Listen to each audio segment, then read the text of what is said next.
Hello Cobrats and welcome back to Yoshi's Island. I'm TryclydeTamer, and it is time to enter the final castle, World 6-8, which is King Bowser's Castle. Haven't really heard much about Bowser in this game. I thought Kamek was the villain. Well anyway, let's go ahead and enter, and right from the start, we got a helicopter segment. Today is December 26th, which 3 years ago today in 2010, I began my Let's Playing career. I started recording Pikmin, and I haven't commentated yet on Really Random Guy. Because I did get my Dazzle for Christmas that year. I'm using an HPVR now, of course, but yeah. I got my Dazzle then, and I didn't start commentating until Luigi's Mansion somewhat, and the quality was very bad. And the reason I had to start recording the day after was because I didn't have the splitters needed, because you know, Dazzles need splitters, and you ain't getting me, Kamek. And this room is very interesting. There are 4 doors to randomize into. Door number 1 will lead you to a place that can lead to very much imminent death. Every door, no matter which one you take, if you're going for 100%, you're gonna have to end up having 4 flowers and 15 red coins on you. Door number 1 has plenty of spiky things and pretty much no spot to stand at is safe. So just kind of keep moving and go back and forth, and then try to prevent death from happening. That's probably the safest spot right there where that flower is. I was about to say, like on a teetering seesaw thing, but no, wait.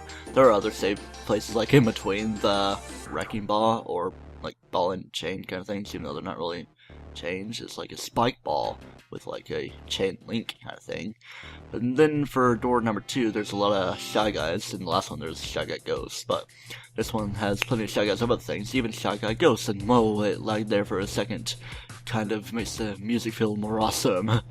And here's some lean Shy Guys, and I never really knew that they spat watermelon seeds until I watched a speedrun. I was like, wait, where those watermelon seeds come from? I was like, oh yeah, the Shy Guy thing spat them. That's pretty much what's supposed to happen, I believe, at one point in the GBA levels, if I'm not mistaken. I'll of course be practicing those before I do it, instead of jumping into it blind. And here's a salve of the slime, so make good use of your eggs, and if you run out of eggs, there's an eggplant right outside, but of course you're going to start the fight all over. But I had a pretty good run with salve of the slime there, even though one of my hits was not a bouncing kind of thing, because it was during when he was, you know, doing that whole wibble wobbly thing. And ooh, this is probably the most difficult room right here. It's not hard at all to get the collectibles, but we're dealing with a golden tap the red nose here, and the boss music plays and everything. It's like moving during the boss fight. They kind of implemented that a little bit more at certain points in Yoshi's Island DS, but it's pretty much the first time there's like a moving boss, like where you actually move along in the environment. Of course, like, that's not really a thing in platforming games anyway, just kind of avoiding obstacles, and that's pretty much what it's there for. But then in Mario 3D World, it's kind of a thing with like the boss fights and that, but yeah. Yeah, I cut out a few things just showing that you can get to the flowers and you can't kill the guy anyway, so just keep him out of the way. And then door number 4 is like a lucky room, definitely the easiest one. And they give you pretty much everything. There's plenty of coins, just gotta avoid gusties, and I didn't even bother going for everything. There's a lot of one-ups that you can get with this, but anyway. Back to live commentary. All 4 of the rooms will lead you here to a little confrontation with Kamek himself. Just gotta avoid all of his PlayStation stuff that is shooting at you, and try to get it so that he gets blocked out of the way. And if you need stars, some of them can turn into stars. Just, try not to get hit by things or die, because you want to be careful with the stars, because there's only going to be one more middle ring to give you 10 stars, and then I have a like 23 or 24 stars with me right now, so I should be good as long as I do not get hit for too long. So, ooh, I got pretty close to it, and there was a star right there, but I didn't really have time to grab it. And let's grab a Kirby, even though it's a mild. I don't even know how you say his name. I like to say mild, but that doesn't really sound right. I like to say milde, or mild, or mildew. Ooh, almost got hit by PlayStation stuff. Ooh. I like PlayStation. I play Sonic, Shadow of the Colossus, and stuff. but not any first-person shooters. Like, people always ask me why I don't have an Xbox instead of a PS3. I'm like, well, everything I'd want to be able to play on Xbox, I'd be able to play on PS3. And PS3 actually has more things that I want to play. Yeah, and that's how things work. So be careful, make a few more eggs out of it. And I'm not missing any red coins, am I? Okay. I hope I'm not missing red coins. And yeah, you get a star. And then, middle ring, just to avoid one last little slew. Man, if I get hit by that, that would have sucked. Avoid this as well. And not bad. Here's the door. Let's enter.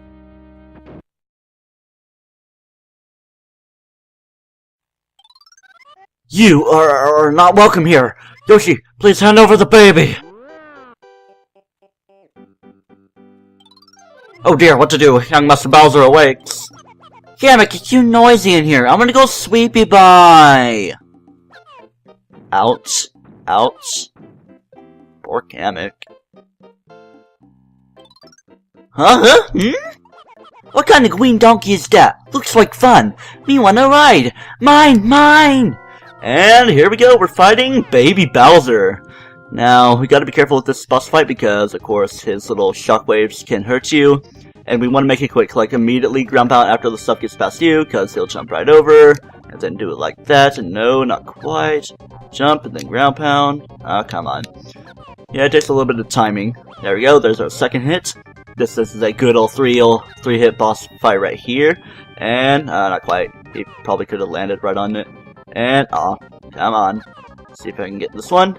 There we go. Yoshi, why did you do this? Young master, let me help you. Here. I'm scared to see what's happening. I will say though, prepare for the most amazing final boss in video game history. I'm serious.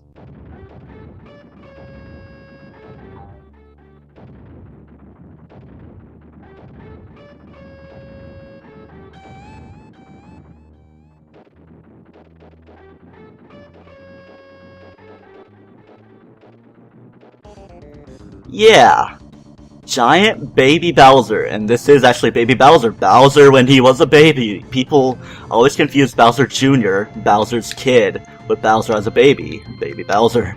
So yeah, the perspective for this boss fight is kind of different. We want to shoot towards the background where he is. He's just drawing his own world, like those tree places are probably Yoshi's island itself, and this is like Bowser's island itself, or whatever island it is, like the Dark World. Be all linked to the Pastirific, and I started playing Link Between Worlds last night. And we just gotta shoot our eggs, not too high, not too low, to get it to where he opens his mouth on the egg, or you can hit him in the crotchical region. Come on. Just gotta be careful not to get hit by his flaming balls of fire. Come on. Okay, I always like succumb to shooting too low. There we go. And then that knocks him back. If he gets too close, he will destroy the stage. Or, yeah, the ground and stuff. And the rocks he shoots are already destroying it most good enough. Yep. Yeah, we've been practicing the whole game for this. Those dang, what are they called? Needle noses. That I wanted to call them Cactus Jack, but they're actually different enemies. And actually called Cactus Jack different enemies than what they actually are. They're those bouncy guys, not the green bouncy guys, but the guy that, like, has a smiley face and he has, like, kind of white, tannish color. But anyway, we're fighting the final boss here, so, yeah, definitely be careful. Dodge balls of fire, and then shoot an egg, and perfect shot right there. Let's see if we can chain more hits. Come on. Ah, not quite. I didn't shoot it low enough anyway, and he didn't open himself. Ooh, I almost got hit there. Whew. Man, scary stuff. Like, you don't know if it's going to hit you, because, like, pretty much like the place where it locks onto is where it's going to go, but yeah, it can still hit you on the rebound, even though the rebound isn't the technical term for what we're doing. And these balloon guys are called Baron von Zeppelins. They can be good or bad, depending on what they carry. Come on. Is that too high? Actually, it was pretty good. Hit him in the left nostril, actually. It's right for his perspective. And pretty much a free hit right there, but here come the rocks. Ooh. Oh man, the cursor wasn't going good. Uh-oh, he's coming pretty close. Come on, open your mouth. There we go. Open up, say ah. Can we get this? There we go, another hit. I think he only needs one more hit. Come on. Oh, he's coming pretty close. Get him! Get him! Get him! Get him! Yes!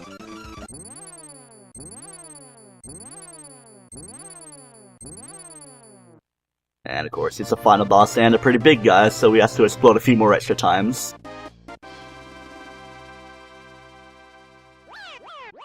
Whew, I'm surprised I did that in one go. How dare you! It's not fair! You were such a meanie!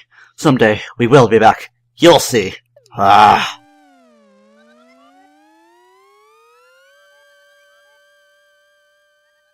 Fly to the moon. Land Yoshi's Island DS.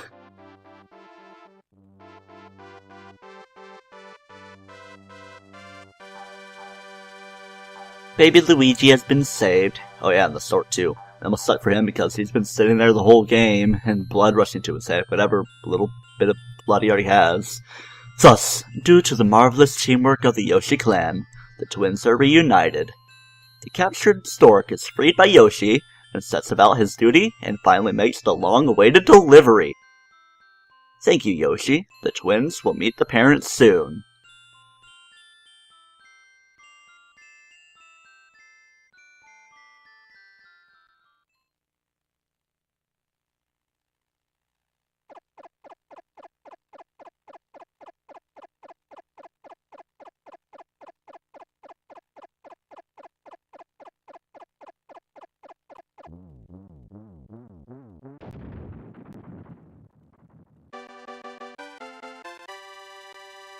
Yoshi triumphs over all.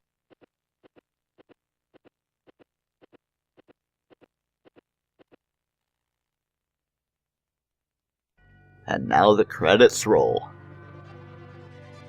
Yeah, like sometimes the game has actually pretty good graphics for like the 3D look of it, like the whole scaling thing. But yeah, there's still more stuff to do. I have 6 more episodes worth of footage to do the extra levels for up to World 6 in this game, and then there's like secret levels exclusive to the GBA version, which I'll be showing off, so that I can get this LP to be exactly 30 videos longer than Wind Waker. But of course, it's a platforming game, so there's not quite a lot of stuff to edit out other than fails, and then Wind Waker is a big game, but there's so much stuff to edit out because of all the sailing and, yeah, the occasional fails, and I did fail quite a bit. So, there's a lot of Japanese people that made this game. There's, like, probably no more than 5 American names that appear, and that's probably, like, that's like an estimate. I'm pretty sure there's only, like, 2 or 3 that appear. I mean, like, most of them probably know English, of course, because there has to be the translators. Of course, the American ones probably the translators, too, though. But Yoshi's Island is a great game. It did come late in the SNES era, I'm pretty sure, right when the N64 was getting a start. And, it was pretty good to close off the SNES era with, if depending on what time it did come out. I think it, I don't remember, like I just barely pay attention to the title screen, but I think this game came out in 1994, that's what I want to say. If not, it was 95, I don't know.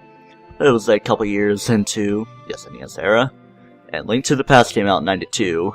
I didn't grow up with Link to the Past, but I did grow up with Mario World, despite me starting playing the game, which was like 2002. But yeah, Mario World was a fun game, and this game is of course too, being the prequel sequel, because Mario was a baby at this time. And there's still a couple more games, the Yoshi's Island series, and did Baby Mario appear in Yoshi's Story? Like, it wasn't really like a person rescuing thing, it was more like the Super Happy Tree kind of thing.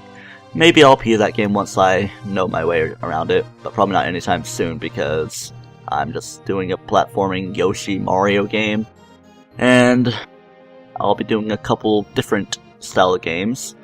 Like, I'll be doing one on a system that I have not yet recorded for you guys. That's my nice LP. Yeah. And it's not a Nintendo system, so that kind of narrows things down. What kind of other system have I been talking about that's not been Nintendo that I actually own? Gee, I wonder. Yeah. Special thanks to Wataru Yamaguchi, Yoshiki Haruhama. Maybe they named Yoshi after him. Well, of course, there's like a lot of people with Yoshi somewhere in their name. Yoichi Kotabe, Yasuhiro Sakai. Don't run into the giant things. That kind of shows that we're getting closer to the Mushroom Kingdom rather than the Yoshi's Island, of course. Come on, it hasn't even shown the American names, I don't think, and the music stops like a minute before the credits end. So I'm just like talking into dead air here. Hello, Yeti microphone. My pop filter is actually pretty big, and it goes in between my two TVs. Like, one TV is for the game, and then my TV to the right is for my computer, to use as a computer monitor. But yeah, my pop filter kind of takes up a little bit of screen of both, so I kind of have to go to the side to be able to see my TV screen, and then if I want to go to my computer screen, I go right here. You probably heard me shifting around.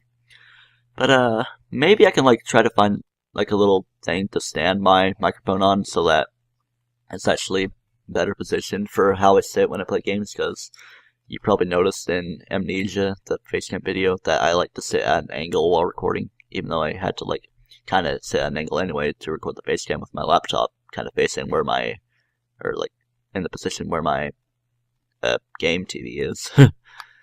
And the credits are still going and there's still no music. Ain't that just a little awkward?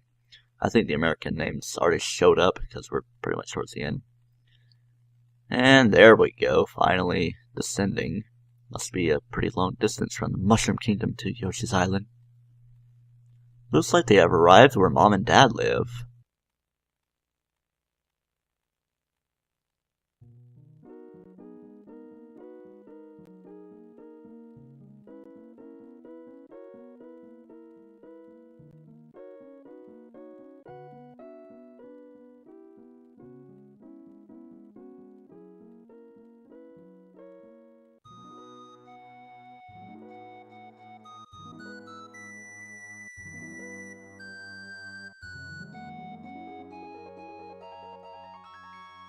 Prepare for the most we'll see of Mario and Luigi's parents in an actual game.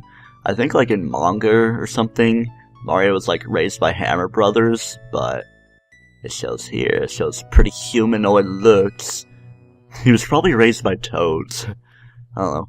There's that, and then there's their hands, so of course they have white hands. How else would Mario and Luigi be white? That'd be kind of awkward if he had black parents. But anyway, heroes are born. The end. Thank you for watching the main part of this, and next time we'll start doing all the extra things this game has to offer for 100%. This is an SNES game, so we're going to be stuck on the end screen forever. So until then, do not toast yourself.